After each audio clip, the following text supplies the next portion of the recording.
Are you perhaps also overwhelmed by the thought of spending thousands just to get into photography? You're not alone, my friend. Well, what if I told you that there is a camera out there that can give you pro-level results without the pro-level price, if you know what I mean? Just imagine finding a hidden gem like that for just a few $100s that could really kickstart your photography journey or videography and like content creation journey. That would be sick. So today, my friend, I'm gonna show you exactly what and why this camera, despite its age, is still a sick choice for beginners. We're also going to answer questions how a few $100 camera can be good enough for beginners, as well as what it is that makes this camera so special, and also why I firmly believe that you don't really need the latest and greatest model. Although, I mean, the newest and best, it's good. But first, why should you even trust my recommendation? I mean, who am I here on YouTube, like voicing my opinions? Well, for those of you who don't know me, then my name is Arnór. I'm a landscape and a street photographer from Iceland. I've been taking photos for almost a decade. I've done it professionally for years, as well as worked closely with companies such as Sony, DJI, and some other brands of that caliber as well. On top of that, I've also been reviewing cameras professionally for years, and I am a gear addict. Hi, my name is Arnór, I'm a gear addict. So when it comes to gears, it's something that I really much enjoy and like, and I own way too many cameras. I'm not like, don't tell my spouse about it, okay? Now, I'm not claiming that I know everything or it all, but I do have a few things to bring to the table, especially when it comes to this camera right here. I mean, I've had this since it came out, 2016. All right, so what camera is this then? Enough of the teasing. Just tell me, Icelandic guy, what camera is it?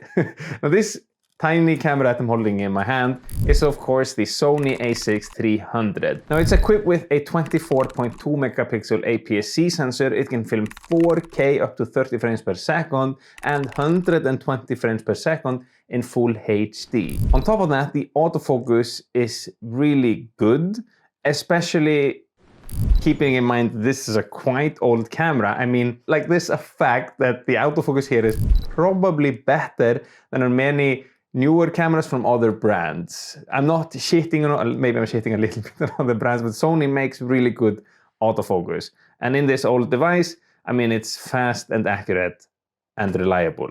Very good. Now, as you can also see, the body is tiny, small, and compact. I swear it's incredibly sturdy. I've owned this camera for like since it came out almost. I've smashed on it, hammered on it. It's probably won't like survive a nuclear winter, but it feels like it. Feels like one of those old Nokia 3310. That's what this little camera feels like. Now, it's not perfect by any like stretch of the imagination. One thing that I personally never liked about it is this silly design here. So you have this flip screen, but it only goes up like here or here. So if you're vlogging, there's no way to see yourself. Now, you do get used to it, I remember that, but that is not something that the a6-300 has. If you go for the a6-400, which was the newer model, it's a slightly more expensive, then you had a flip-up screen, which could take all the way up. A little bit silly, but at least that way, you know, you can see yourself when you're vlogging and be like, hey, who's that? It's me. I'm that handsome guy.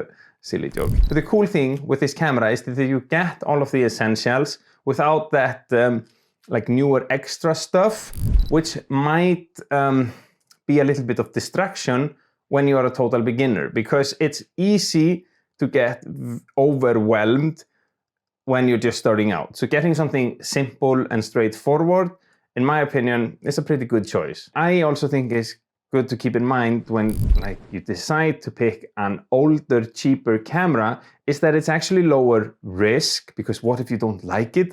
Then you can obviously, you haven't like burned a lot of money. And on top of that, older cameras, they tend to hold their value, their resale value, a lot more. They don't dive down in price as much because they're already vintage, you know? Then, you know, if you don't like it, you just sell it again for the same money or a little bit less. And I know I dove in a little bit now in the video creation, but personally, I am much more of a still photographer, and photography, that is like my bread and butter and what I love. And I mean, some of my all-time best shots are shot with the a6-300 or the a6-400. Now the a6-400, actually like the same camera really. It's has the same sensor, so you're going to get the same image quality. It has a little bit, like it has a flip screen. I think it might have a little bit better autofocus. I'm not totally sure. I can't see the difference if it's put it side by side. And even if you want to go cheaper than A6300, you want to go even more budget, the old school A6000, it is also the same specs. However, that one can't film in 4K. So if video is something that you want to go, then you might want to consider this.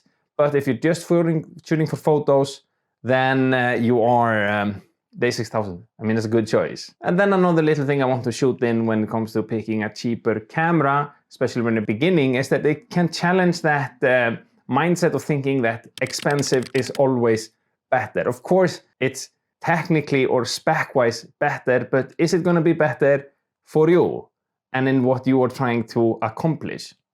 I'm not so sure. Anywho, what is it then that makes this camera so special? Well, one thing you need to understand is that when this camera came on the market for the first time, it was the craziest thing I ever seen.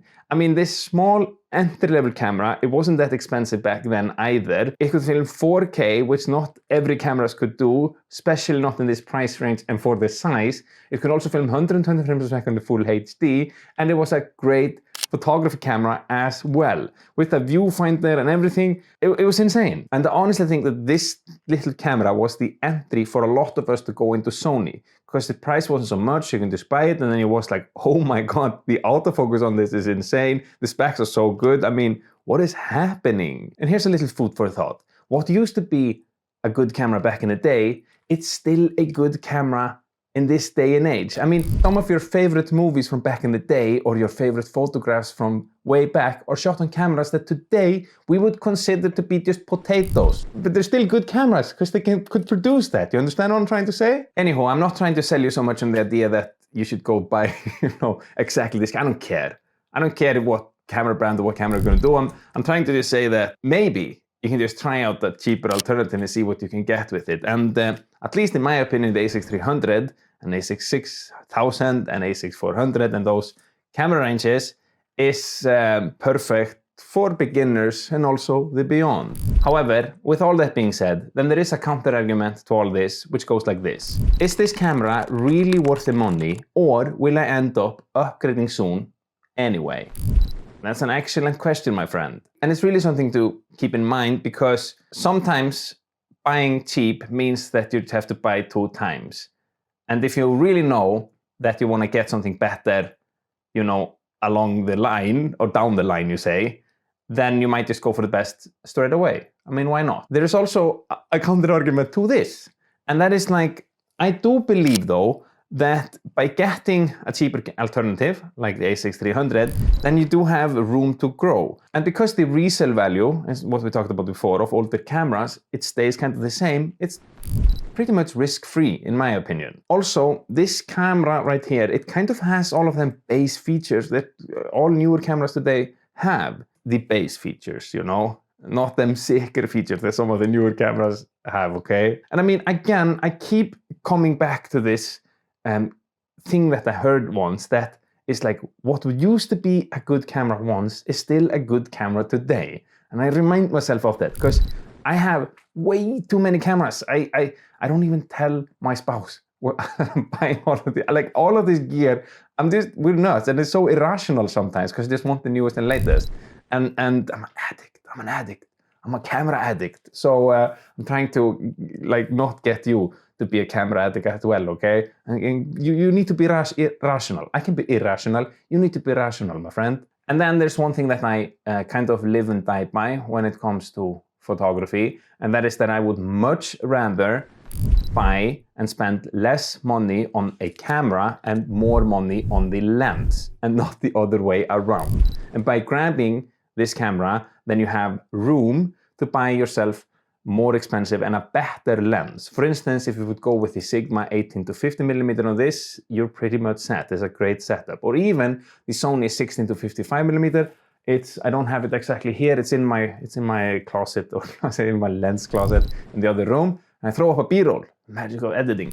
And as I said, a high quality lens on a budget camera can dramatically improve your image quality, giving you pro level result and creative flexibility without needing that expensive camera body. Now, with that being said, I mean, An expensive camera is obviously sick and it can help, especially if you need them features for beginners. Most of the time, totally overkill. But the camera companies, they don't want you to know that. They want you to buy the newest stuff all the time. And you can do that if you want to support them. I think Sony needs more money, actually, when I come to think about it. Now, there is one more thing that is good to keep in mind, or at least I think it is, before you buy a used camera. But before we dive into that, then I just want to say a huge thank you to today's sponsors, Artlist, for helping me make these videos coming. Artlist is by far the best platform when it comes to getting music and sound effects royalty-free for your videos. I'm not saying this lightheartedly. Those of you who watch my videos, you know that I do very few sponsors because I don't want to work with brands that I don't truly believe in. Artlist is one of them. I've been using them for years and they consistently bring the best quality of everything. I've tried all the platforms out there and I'm telling you, this is where you should also be getting your music. It's also incredibly easy to use. Artlist, the platform is super intuitive, and one feature I personally like a ton. I find the music that I like, you can click this button here and it shows you similar. You can also choose to download just the stems, and then you have the stems of the music, and if you want to remove something out of it, like the vocals or this instrument, whatever, you can do that. And that I do play with around too. So my friend, in the description down below, there is a link which will give you 2 months extra of a yearly subscription. And one thing that is also really cool, that they have this brand new AI voiceover feature. Is simple, I use it from time to time. It basically allows me to get real voice made from text. So just with a text prompt that you write up here, but then by clicking just generate, you've basically made yourself a voiceover that sounds not only good, but also real. So yeah, again, in the description, my friend, there is a link which will give you 2 months extra. Go there and yeah, we'll continue the video. So why do I believe that I personally don't always need the latest and greatest model? And is this camera, I mean, is it good enough, or are there some other hidden gems out there? Well, as we talked about, when it comes to cameras, the core features, they haven't changed that much. I personally believe that cameras have gotten so incredibly good nowadays that what more can they do? Okay, they made this little tweak, and so what? How is that going to help most of us? In some sport photographies, like the A9 III which came out this year, it's insane for people that are doing sport or wildlife or anybody who needs a global shutter. But do you need a global shutter? Do you even know what that is? If you know, let me know in the comments down below. But also you can buy them used, and I honestly think that the A6300 you have to buy used. So you can get them for a little less money, and there's still a good camera with specs that are still compatible in this day and age. That's not bad. And since you're watching this and you're a beginner, then that's all great, especially when you're learning the fundamentals. I'm gonna sound like a total hypocrite here because I've kind of been arguing against myself what I'm about to say now, but it is also no question that newer, more expensive cameras, they're better. I mean, they have better specs and some other things that might make your life simpler. So it's definitely something to keep in mind too. But the real question is, how much better are they from the previous models? Well, my friend, watch this video next to find out how good the newest model of the A6000 lineup actually is, and if it's something that you really need or not.